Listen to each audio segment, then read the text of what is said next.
Bapak Ibu Guru, kali ini saya berbagi informasi tentang fitur baru yang ada di PMM. Bagaimana memberikan penjelasan tentang sertifikat yang nanti akan diupload di RHK.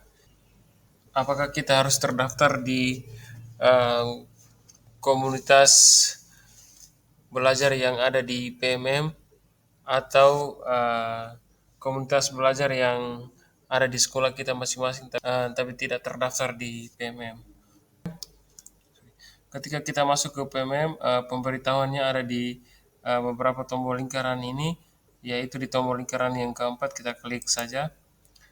Oke, Bapak Ibu, pemberitahuannya eh, apa benar komunitas belajar harus terdaftar di PMM agar bisa memberikan sertifikat?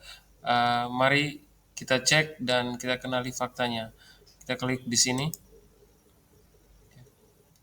Bapak Ibu Guru, mari kita luruskan miskonsepsi yang Anda baca dan dengar dengan mengenali fakta-fakta pengelolaan kinerja di platform Merdeka Mengajar. Yang pertama, miskonsepsi yang beredar tentang Bapak Ibu Guru beranggapan komunitas belajar dalam sekolah sebagai pemenuhan RKH harus terdaftar di PMM untuk bisa mengeluarkan sertifikatnya. Nah, ternyata faktanya adalah komunitas belajar pada dasarnya ditunjukkan sebagai wadah bagi guru untuk saling belajar dan berbagi praktik baik guna meningkatkan kompetensinya sehingga mendukung peningkatan kinerja. Komunitas belajar dalam satuan pendidikan tidak harus terdaftar di PMM untuk mendorong budaya belajar antar guru, sehingga komunitas belajar dalam satuan pendidikan perlu diberikan keleluasan termasuk mengelola kebutuhan belajar bagi guru dan mengeluarkan sertifikat bagi bentuk apresiasi terhadap guru. Kemudian yang kedua, miskonsepsi yang beredar tentang komunitas belajar dalam sekolah harus menjadwalkan webinar di PMM. Padahal faktanya adalah komunitas dalam satuan pendidikan dapat menyusun jadwal kegiatan sesuai dengan kesepakatan pengurus dan disarankan berkonsultasi bersama dengan kepala sekolah.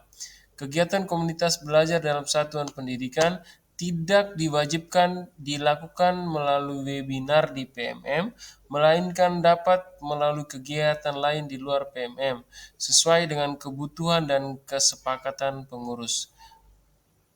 Webinar komunitas belajar di PMM merupakan kegiatan opsional yang dapat dilakukan oleh komunitas belajar sehingga dapat membantu guru mengikuti kegiatan secara daring. Kemudian miskonsepsi yang ketiga yaitu semua guru dan kepala sekolah bisa jadi penela aksi nyata. Padahal faktanya penela aksi nyata adalah guru dan atau kepala sekolah yang telah melalui serangkaian proses rekrutmen sebagai penela aksi nyata di PMM, sehingga tidak semua guru dan atau kepala sekolah dapat atau harus menjadi penela aksi nyata. Hanya mereka yang berminat dan lulus rekrutmen yang dapat menjadi penela aksi nyata sehingga memilih jenis pengembangan kompetensi tersebut. Oke, yang keempat, miskonsepsi yang beredar. Tanda tangan sertifikat komunitas belajar sekolah harus ditandatangani pengawas. Padahal faktanya, komunitas belajar dalam satuan pendidikan menjadi kewenangan atau tanggung jawab kepala sekolah. Jika komunitas belajar dalam satuan pendidikan akan menyelenggarakan kegiatan, pembuktian kegiatan tidak harus berupa sertifikat, melainkan dapat berupa bukti lain selama disetujui oleh kepala sekolah. Oke. Miskonsepsi yang kelima, guru melupakan tugasnya untuk mengajar karena disibukkan dengan berbagai kesibukan administrasi dengan adanya pengelolaan kinerja di PMM. Padahal faktanya adalah tidak. Pengelolaan kinerja di PMM bagi guru dan bagi kepala sekolah hanya sebagai alat bantu yang memudahkan dalam pengelolaan kinerja. Pengelolaan kinerja di PMM justru mengurangi beban administrasi guru dan kepala sekolah karena satu, perencanaannya lebih fokus, sederhana, dan mudah. Dua, pelaksanaan berfokus pada kinerja yang relevan dilakukan yaitu minimal satu praktik kinerja, minimal 32 poin pengembangan kompetensi, dan pengumpulan dokumen akuntabilitas yang rutin dan tersedia.